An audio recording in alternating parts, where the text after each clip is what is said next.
Okay, all right. Well, thank you everyone for attending and bearing through some of the technical difficulties. Um, so my name is Patrick Newman. I'm a professor of economics at Florida Southern College, a fellow of the Mises Institute. Today, I'd like to talk about a Rothbardian analysis of the Constitutional Convention. Not quite July 4th, but the Constitutional Convention was in the summer of 1787. So the way I see it is close enough. I wanted to talk about this because not only does it just work well with the date, but I think it's something very important in Austrian and libertarian circles. A lot of people consider the Constitution a small government document. Rothbard disagrees. I follow Rothbard in my book Cronyism. I disagree as well. So I'd like to kind of just elaborate on these views, go through some examples of why I believe this to be true. All right. So as I just mentioned, what I want to argue is that the U.S. Constitution is a thoroughly crony document. Okay. What do I mean by cronyism? Well, all I mean by cronyism is that it's something is crony when it's a legislation or government policy that benefits special interests at the expense of the public at large. So if we think about something such as a protective tariff, it benefits various manufacturers who are other people who are producing the good at the expense of businesses that have to buy the good and consumers down the line. Okay, we would say it's crony. And you can not only have crony policies, but you can have crony governments, crony constitutions, right? These are the documents, the structure that really leads to special interest legislation. And I think that the Constitution is a great example of this. All right, so I'm not a huge fan of the Constitution. I think the Articles of Confederation were much better. The small government interpretation of the Constitution actually comes about through a very complicated process involving political parties in the 1790s, which I might have some time to get into. All right. So what I want to talk about in this presentation is that the U.S. Constitution is a thoroughly crony document. I want to show how Federalists pushed for a constitutional convention to secure special privileges. I then want to show how Federalists succeeded at the convention in securing a government that could pass various special privileges. And then I want to show how they passed this special interest legislation in the early 1790s, largely through Secretary of the Treasury Alexander Hamilton. Okay. I'm just going to concentrate on government debt, or particularly debt assumption, banking, tariffs, and land.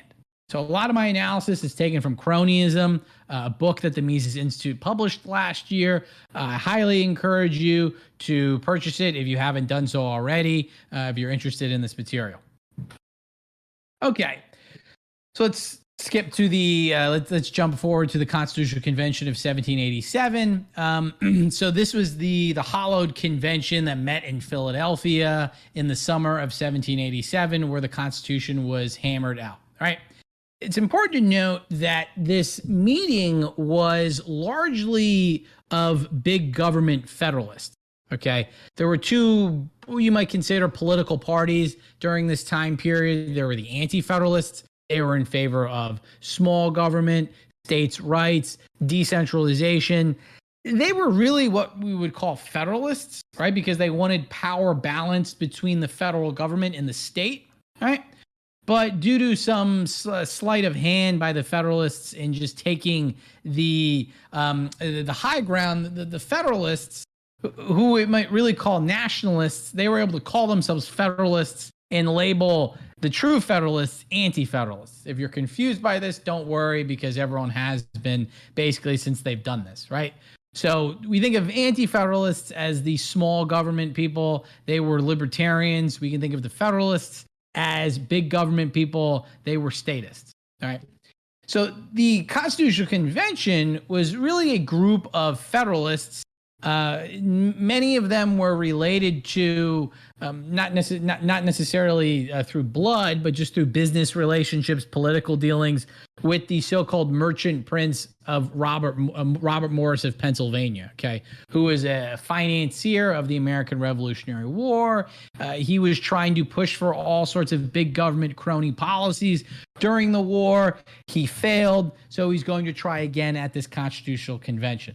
All right.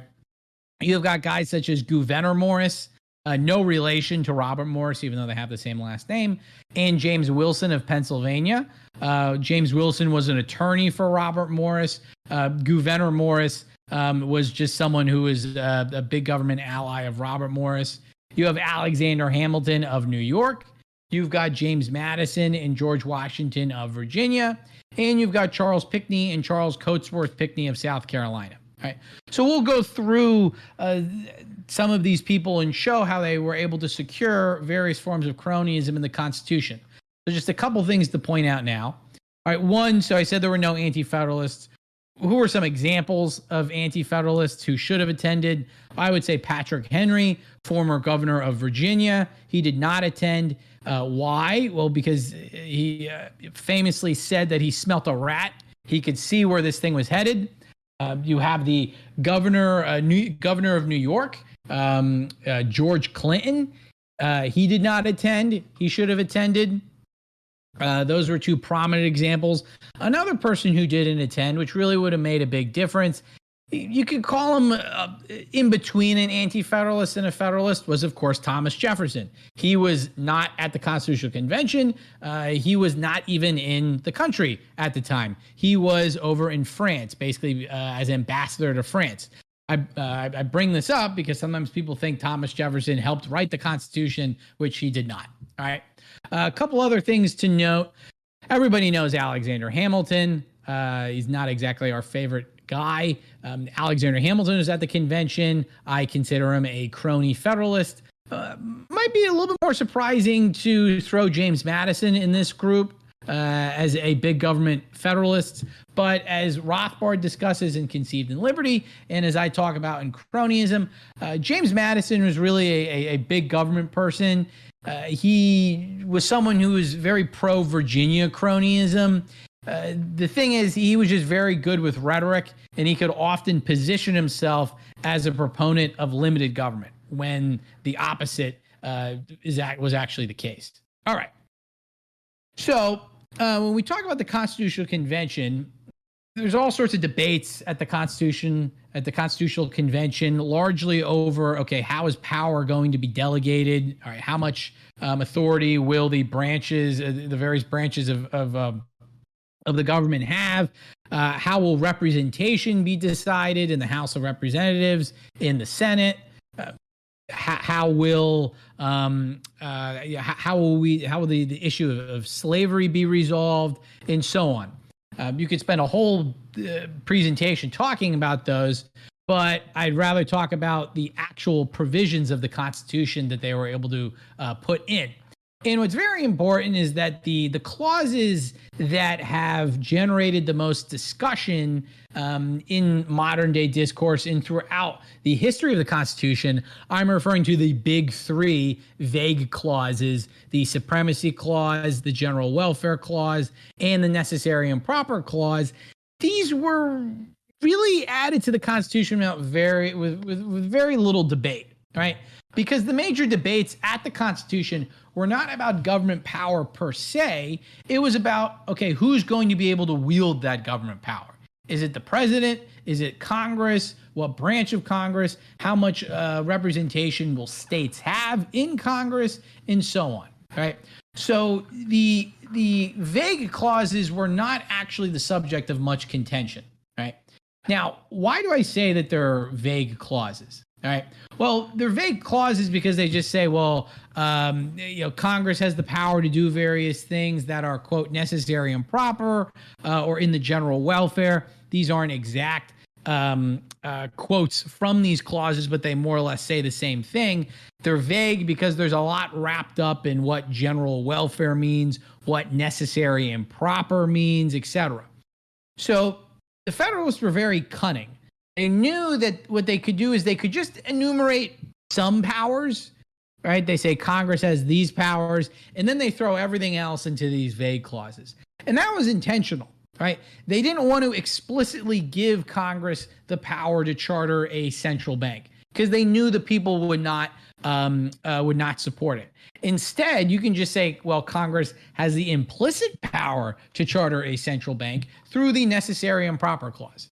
They basically expected that with the right people in charge, you could interpret these clauses to promote all sorts of crony policies and dish out special interest legislation, et cetera, right? So they were very smart with that. And I think it's important that we look at what their actual motivations were and not necessarily how they later defended these clauses, because at various times Federalists, they did say, well, these clauses are actually quite limited. We look at Federalist paper X, Y, and Z. In reality, they were lying. This might seem a bit harsh, but that's the honest answer. They were lying because they said whatever they needed to say in front of a particular audience. Okay, so that's the first thing you need to know about the Constitution. All the clauses, all the ways the liberals and proponents of big government interpret them, those were what the Federalists wanted. All right, now, did the Federalists actually, imagine that the government would be able to do all the things that it's done? Well, no, because no one's got a crystal ball that can accurately predict things. What the world's going to look like in the next 250 years, right? But they wanted the Constitution to basically support a powerful government. All right, so let's look at the actual special interests that were pushing for policies. All right, so we first have the debt speculators. All right, during the Revolutionary War, the federal and state governments paid soldiers with various securities, and these soldiers secretly sold them for cash at highly depreciated rates to wealthy speculators. Right. So what happened is a bunch of wealthy financiers had bought up all this debt from the soldiers, the farmers who were originally paid with these debt securities. So now their plan was to get the Articles of Confederation to be able to have the power to raise taxes and assume all the debt at face value, which would generate them enormous profits. Well, the problem was the article required an amendment for taxes. Each state legislature had to pass it, so it had to be unanimous, all 13 legislatures. And there was always one state that held out, right? So they can never get this taxing power. All right. So then what happens is, Then what happens is, well, they have the Constitutional Convention and various interests associated with these debt speculators. Well, they make sure that the new Constitution will have the power to assume the debt. So Congress acquires a taxing power, and it's Congress, not the state legislatures, that have to pass an amendment, right? Congress already has this taxing power, and Congress just has to vote on it, right? So it just needs a simple majority. There's no supermajority of 2/3 of Congress. It just needs to be a simple majority. And then they also get the taxing power explicitly linked with the payment of the public debt. Madison and Hamilton ensured the Constitution assumed the Confederation's debts. They say nothing about state debts to provoke less opposition during ratification. So there's various types of debt. There's debts by the Confederation. There's debts by the states. Once again, the proponents of big government are shrewd. They want to basically get this thing passed. They want it to be ratified. They're going to try to say as little as they need to say, so there's going to be less of an uproar about it, right? So they know they've given them the power, Congress the power to assume states' debts. They just don't want to explicitly say it, right? And then what happens is that, well, Secretary of the Treasury Hamilton, in the 1790s, he says that, well, Congress should assume roughly 80 million of federal and states debts. And why was he doing this? Well, he wanted to create a national debt. Really, the crony reason behind this is he wanted to generate a massive windfall to the rich, which owned a lot of these securities, right?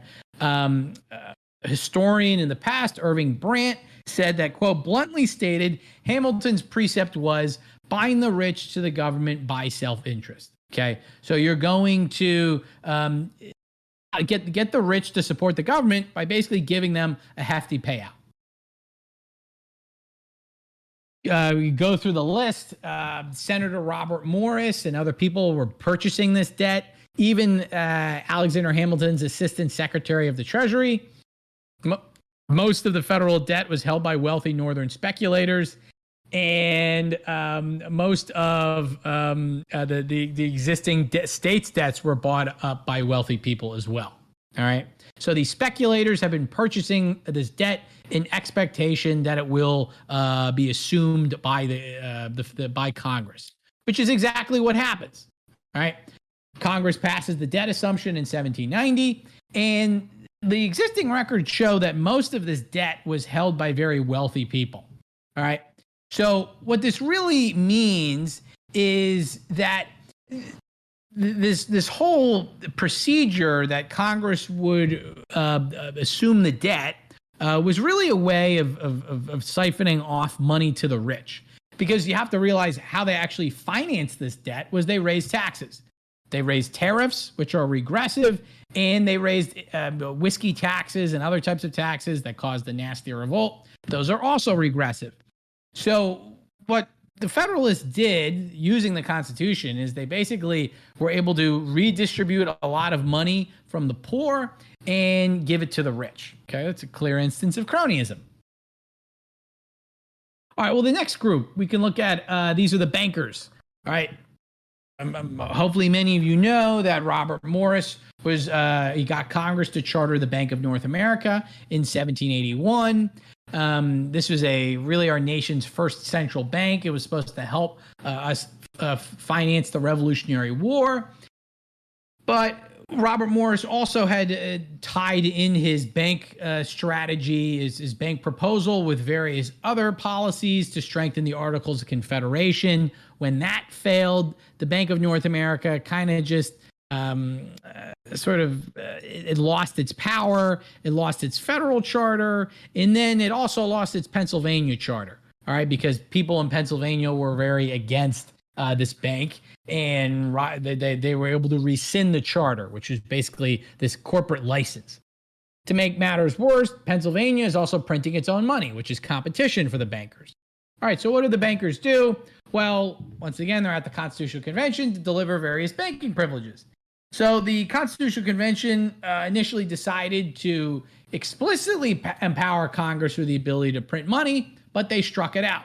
Again, does this mean Congress does not have the power to print money? No, because if we look at the debates, Gouverneur Morris and James Madison, well, they said that, well, the Constitution just restricts printing to a, quote, responsible minister, safe emissions. All right. They're leaning on the Vega clauses. All right. But what they do is they get the Constitution to explicitly prohibit states from printing money.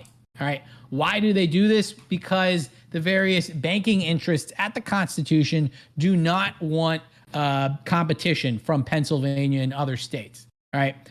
We look at Pennsylvania's delegates, which are really pushing for this. The vast majority own stock in the Bank of North America, right? They only want bank money to be circulating in the various states. And this is not free market bank money. This is bank money that's only issued by companies that have monopolistic charters, all right? One final thing is, or actually not the final thing, this is another thing. They say the Constitution said nothing about the government's power to print money implied, but again, it explicitly prohibited states from printing money. So just to summarize, the vague clauses can do the dirty work. All right. Continuing on with this, so moving away from just necessarily the monetary aspects of the Constitution to the banking aspects. At one point, James Madison, he did propose giving the Congress the explicit power to charter corporations. The convention shot it down. Why did the convention shoot it down? Well, various Federalists thought that it was already included in the vague clauses. James Wilson thought such ability, quote, already included in the power to regulate trade. Morris thought the General Welfare Clause authorized Congress to, quote, grant exclusive privileges to trading companies, right?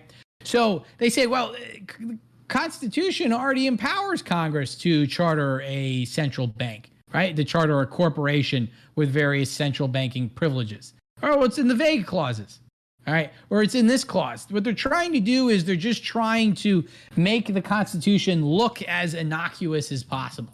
Well, these various provisions aren't explicitly enumerated, so during the ratification process, people won't bring up that much of a fuss, and we'll be able to get this thing through, okay?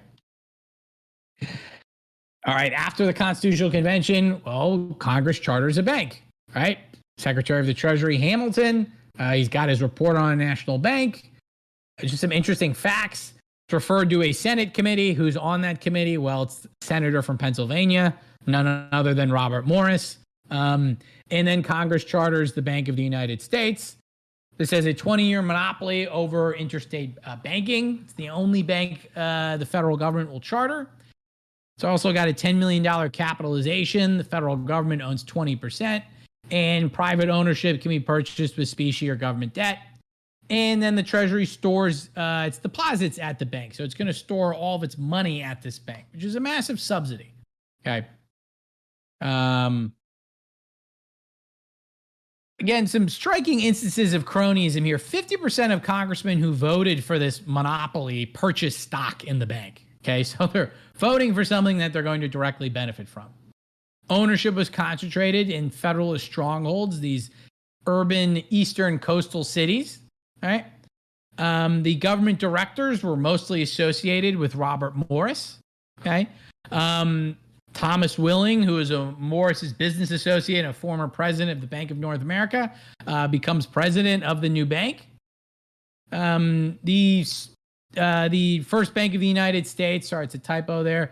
It lends mainly to the federal government and large Federalist businesses, land speculators, debt speculators, merchants, etc. All right, so the Federalists, they were able to create a constitution with the implicit power to charter a central bank, and then the central bank gets chartered, and the central bank is benefiting the various people who pushed for the power at the Constitutional Convention. So hopefully we're seeing a pattern here. All right, then came the manufacturers. All right, under the Articles of Confederation, northern manufacturers could not secure high interstate tariffs or high tariffs against foreign goods, for that matter. So it's a big myth that the Articles of Confederation, you had all sorts of tariff wars. New Jersey was raising tariffs on importing goods from Pennsylvania, New York, etc., and so on. This happened, but actually these tariffs are quite minimal, right?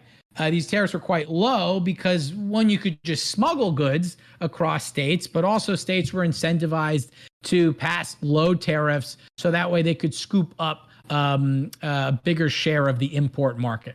So interstate tariffs are actually around 5%, which is not that bad. So at the state level, states couldn't really issue high tariffs, and then they had no success on the federal level securing a tariff. Right? They were trying to push for these tariffs to fund the debt, but you also had various manufacturing interests who were also pushing for tariffs because they would be protectionist, right? But these tariffs, they couldn't get anything off the ground. So what do? Well, the manufacturing interests go to the Constitutional Convention, and they get the Constitutional Convention to deliver various manufacturing privileges. So the convention outlawed interstate tariffs, all right? And they only required a simple congressional majority for tariffs. Now, were they trying to create a free trade zone in the United States? No. What they wanted to do is they wanted to take away as much power from the states, and they wanted to say only the federal government has the power to do this.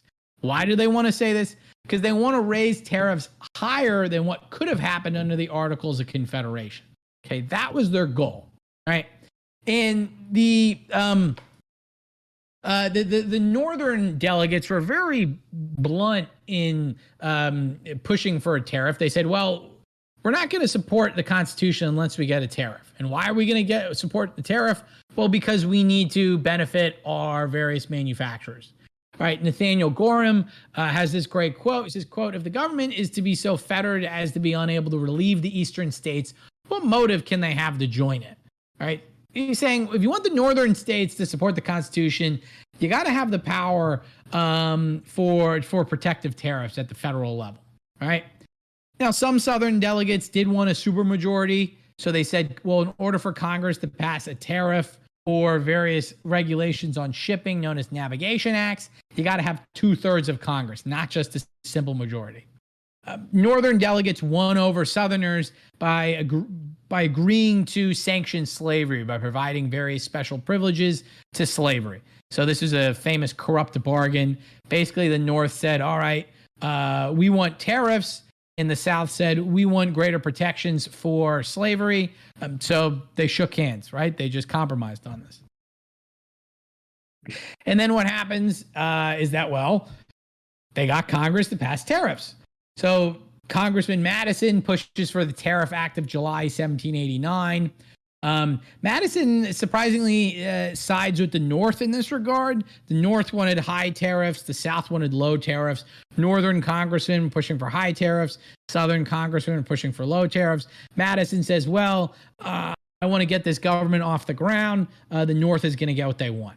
And it was by a simple majority. And the tariffs at this point were about 13%, so higher than what they were under the Articles. And then Federalists raised tariffs again a couple years later, and by 1800, rates were around 30%. So much higher than what was feasible under the Articles of Confederation. Okay. So finally, the land speculators got what they wanted. So land speculators, this is a type of cronyism that I think a lot of people aren't really familiar with in the modern era. And this is because most of the land has already been settled or claimed.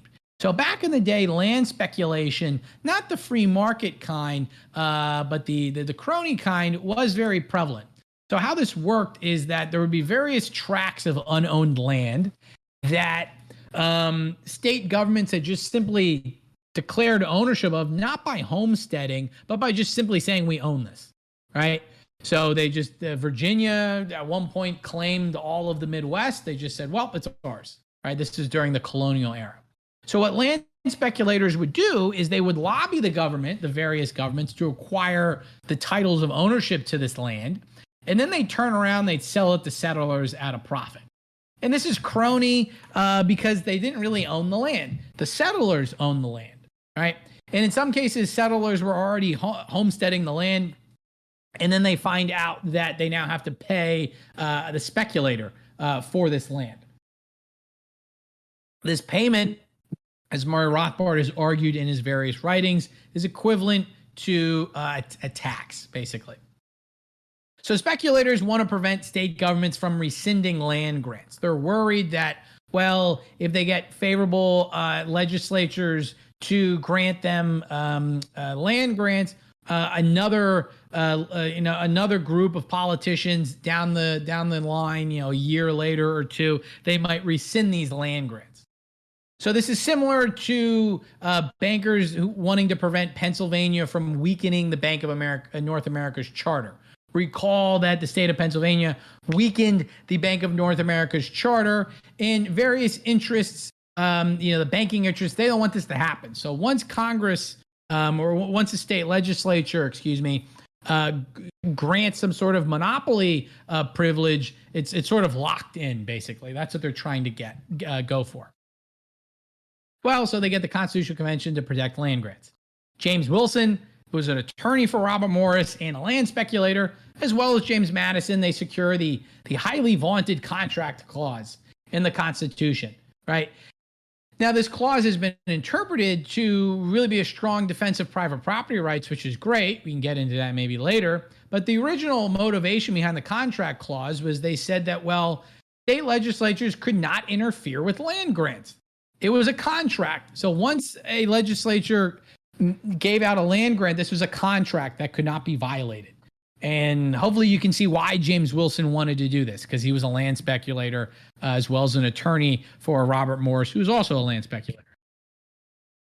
All right, so then we're looking at an instance of how this contract clause is benefiting the various crony interests after the Constitution is ratified. And we can see this in the famous Yazoo land grant, which the Yazoo lands referred to what is now known as Alabama and Mississippi. So in 1794, 4 land speculator companies bribed the Georgia legislature into selling an astronomical 35 million acres of land for a paltry 500 grand. That's a 1.5 cents an acre. If anyone knows of where I can buy an acre at 1.5, 1.5 cents, please let me know, because that's quite a steal. It was a steal back then, even before all the inflation we've had since then. What do you know? Senator Robert Morris and now Federalist Supreme Court Justice James Wilson are involved in this land speculation. Isn't that surprising? And then these land companies, they quickly resold the land, right? The Mississippi Company sold part of the land for over $1 million. That land, they only spent $200,000 on, right? Less than $200,000. So the people of Georgia were very upset because at this point in time, Georgia did own Alabama and Mississippi, and a lot of Georgians rightfully thought that, well, they would just be able to homestead this land. Now it's in the hands of various speculators. So they vote out the state congressman. The new legislature in 1796 repeals the land grants. All right, so this is the same problem they faced in the 1780s. So what are the land speculators going to do? Well, they go to the Supreme Court to protect the land grants with the contract clause. So in 1797, Alexander Hamilton predicted the Supreme Court would protect land grants using the contract clause. This is exactly what Supreme Court Justice James Wilson intended, right? Right? Remember, he was involved in this, and he was involved in this in the Constitutional Convention. He's invested in this land, and now his interpretation is going to be sanctioned by the Supreme Court. So just something important to note is that right around this time period, the Panic of 1797 crushes Robert Morris and James Wilson. They sort of fall out of power. Both of them end up in jail at various points in time. But the speculators are still able to get what they want because the case goes to John Marshall's court, who's a Virginia land speculator who has engaged in a lot of land speculation with none other than Robert Morris. John Marshall's younger brother, James Marshall, had actually married Robert Morris's daughter. Very important thing a lot of people don't recognize. The Supreme Court rules in favor of a partial bailout to the Yazoo claimants in this case, Fletcher v. Peck. All right. What's funny is that Marshall had an incentive to vote for the land speculators in this case because he also wanted to protect his own pocket. He had various land grants that the state of Virginia was trying to rescind. And the Supreme Court in Fairfax Devicey versus Hunter's Lessee and Martin v. Hunter's Lessee, they had ruled in favor of John Marshall. All right, so pretty crony. Now, to be fair, Marshall had recused himself from the cases, but it's still, he was able to get what he wanted. All right, so to conclude, here's a great quote from a historian on the Federalist program. He said, the Federalist program, quote, did not give birth to many large new fortunes. Its principal beneficiaries were men of substance who had become affluent before 1789. Their enlarged wealth enhanced their influence in government and society and pointed to an age of big businesses which captains of finance would occupy the seats of the mighty. All right. In other words, he's saying that, well, Federalist program is benefiting the old wealth, and it's, it's benefiting the cronies, basically. So to conclude, in 1787, Federalists pushed for a constitutional convention to secure special privileges. Federalists secured these privileges in the U.S. Constitution, and then in the early 1790s, the Federalists get the Constitution to enact these said privileges using the Constitution. And you should also, if you're interested in this material, you should purchase Cronyism. If you haven't already, it's on Amazon, and there's now an audiobook and Kindle version. So I think with that, I will end. I'm happy to take questions. I appreciate everyone, waiting with all the technical difficulties, and hopefully you were able to follow my presentation with the PDF. So thank you very much. Thank you very much for being here. I will kick off the questions with one of my own, actually. So I think you've made a pretty convincing case here tonight that the Constitution, as being a small government document, is largely a myth. But from everything that you laid out here, it seems like the Federalists had, for lack of a better term, just a total victory whenever it comes to getting everything that they wanted out of the Constitution. I mean, they were pretty dissatisfied with the state of affairs that existed with the Articles of Confederation. Like you had mentioned, there wasn't a taxing power. They didn't have anything like that. You had to get essentially the consent of all the states to really do anything substantial. So, there wasn't really any room for there to be any growth in government from that perspective. But then with the Constitution, it seems like they got essentially everything that they wanted. Now, you had mentioned that part of the reason this is because the Anti-Federalists largely didn't really attend the Constitutional Convention. But apart from that, are there any other reasons why the Federalists were as successful as they were? Well, yeah, so that's a great question. So one, yeah, the Anti-Federalists didn't attend the Constitutional Convention. And then something very important is just in the ratification debates. This is something Murray Rothbard goes through in Conceived in Liberty, Volume 5, as I also go through my book.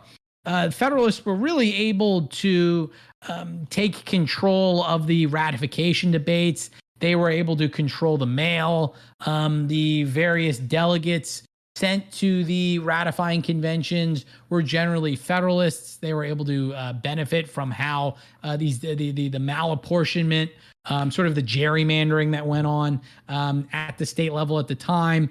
And then the Federalists were just able to make broken promises, employ dirty tricks, etc. One of their biggest, most mendacious lies was that they basically said, well, we'll pass a Bill of Rights after the Constitution is ratified, right? And this will sort of assuage all of the Anti-Federalist fears. We're going to have all sorts of structural amendments in here, etc.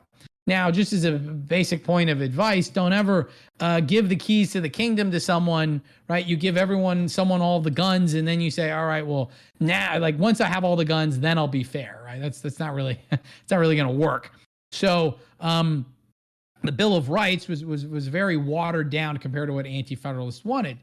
So this is really one of the many reasons why the Federalists were so successful. And the Anti-Federalists never really had a chance. And I think that's very unfortunate, but it's just the reality. All right, next question here comes from a hard supremacist. And he asked, would you say that Thomas Jefferson was a virtue signaler? Now, I guess I'll kind of translate that question a little bit into, do you think that Thomas Jefferson was really sincere in his beliefs in small government, or do you think that he was mostly just pretending to be a small government advocate just to get into the presidency and gain power and so forth? Yes, that's a great question. Thomas Jefferson's a very difficult figure. I think he was sincere. I think he was a great libertarian theorist. He had written the Declaration of Independence. He had penned a lot of other very radical work. The issue is that he just was not a very good libertarian when he was in power. In other words, he got corrupted by power, which is a theme I discuss in my own book, Cronyism, where basically a libertarian, once they take control of the government, well, then they start to get corrupted by it. They start to push for their own crony policies, etc. This is exactly what happened to Jefferson. He became president in the so-called Revolution of 1800 on a very radical, reform-oriented agenda. And then when he gets into power, he pushes for some of these things, but he moderates, and then he just starts pushing for his own cronyism. So I think Jefferson is just, he was sincere. The issue is he just would not always have the right people around him, and it just happens. Power can turn good people, push good people into doing bad things. All right, next question here comes from Castor Troy, and he asks, what are the attitudes of the mainstream historians towards the cronyism that you've presented? That's a good question. When in terms of mainstream historians reviewing the book, one of them said that, well, actually, he's not using a definition of cronyism most historians use or economists use, referring this broad special interest policies. Cronyism is really just when you're appointing unqualified people to office, right? Because he's saying, well, if we use this broad definition of cronyism, well, then everything's crony. And I go, okay, so how does that exactly disprove me?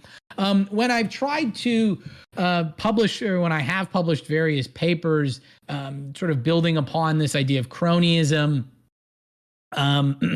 in various journals, well, they usually argue. They say, well, these policies are they might have been crony, such as the Constitutional Convention or just these various Federalist policies, but they still benefited the public overall. So it still is good. In other words, the short answer is positive externalities, right? That's everything the government does.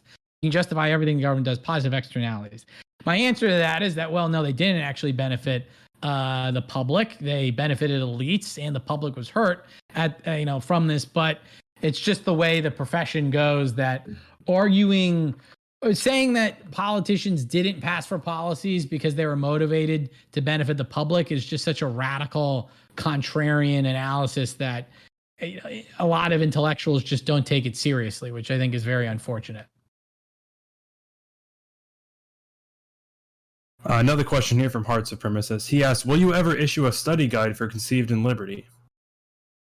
Good question. I would love to. I actually pretty much wrote one in preparation for Conceived in Liberty Volume 5. I went through each of the sections and the Rothbard, in Rothbard's 4 volumes, and just basically provided a little summary for myself so I could understand the material. If the Mises Institute is interested in a study guide for Conceived in Liberty, I'd absolutely love to do one. I pretty much have all the work done.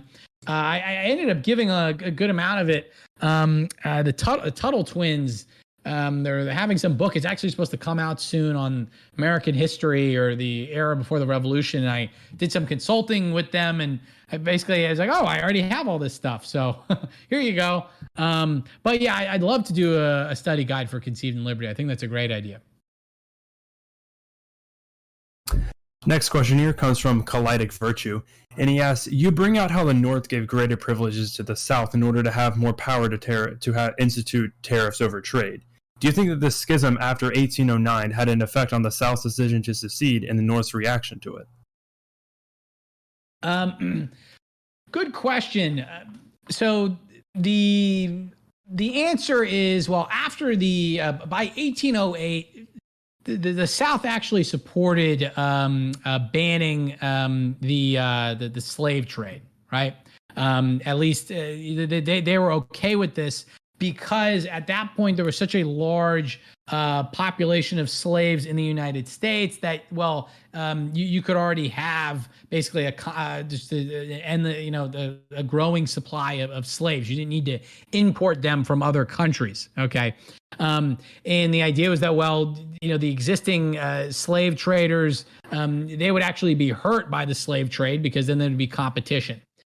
In terms of the South pushing to secede at various points in time in the decades after the end of the slave trade, I think early on it was not motivated by slavery, right? So the big one is during the nullification crisis. I think that's it's fairly clear.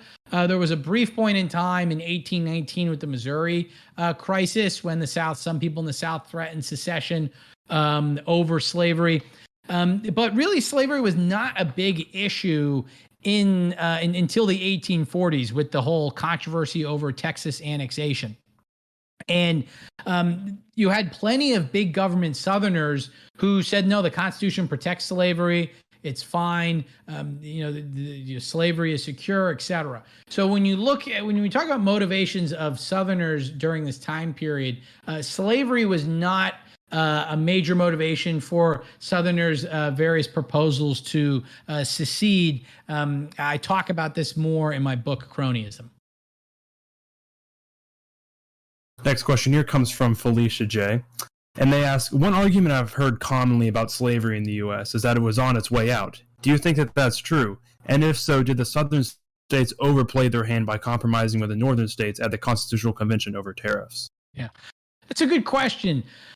So after the Revolution, it's something that's not always discussed, and I think it's unfortunate, especially in light of all the recent I think, just atrocious history in the past 10 years or so, arguing that, oh, the American Revolution was really supported by people who were trying to protect slavery, and the British were against slavery and all of this stuff.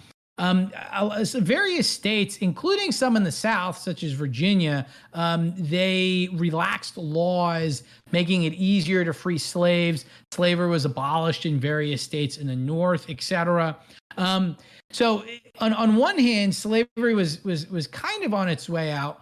On the other hand, the deep South states of South Carolina, Georgia, as well as the Southwest, which at the time was, Alabama, Mississippi, Tennessee, and so on. People were expecting that, slavery could spread, right? And so at this time, during the Constitutional Convention, various Southern delegates were pushing for both chambers of Congress to be the representation to be decided by popular representation. And this was because they at least expected that with growing slave population and just projected population trends, that they would win. This turned out not to be the case. More people moved to the Midwest. Southern population lagged, which was why in the antebellum era, the South kind of leaned more on the Senate, which had equal representation. This is an example of where motivations sometimes conflict with reality. And regarding compromising with the northern states over tariffs, what they were basically doing is they were saying, well, we're going to give the North the majority now, but we're going to hope that as time goes on with these population trends, the South, we will have a greater and greater representation. So we'll be able to block it, basically. So I don't necessarily think they overplayed their hand. And we'll do one last question here, which comes from Joey. And he asks, do you have any interest about writing about the Civil War and maybe similar themes of cronyism surrounding it? Yes, I do. That's actually, I'm working on another book on cronyism, the next 100 years from about 1849 to 1949, and I discuss a good amount of cronyism during the Civil War in that period. Actually, just wrapped up with the 1800s. I will be starting the Progressive Era. That's my next chapter. But yeah, so I'm glad you're interested, and the answer is yes. Fantastic. Look forward very much to reading about that. Well, thank you very much, Dr. Newman, for being here tonight. We very much appreciate it. Okay. Thanks so much for having me. Yeah, absolutely. One last thing before we go real quick.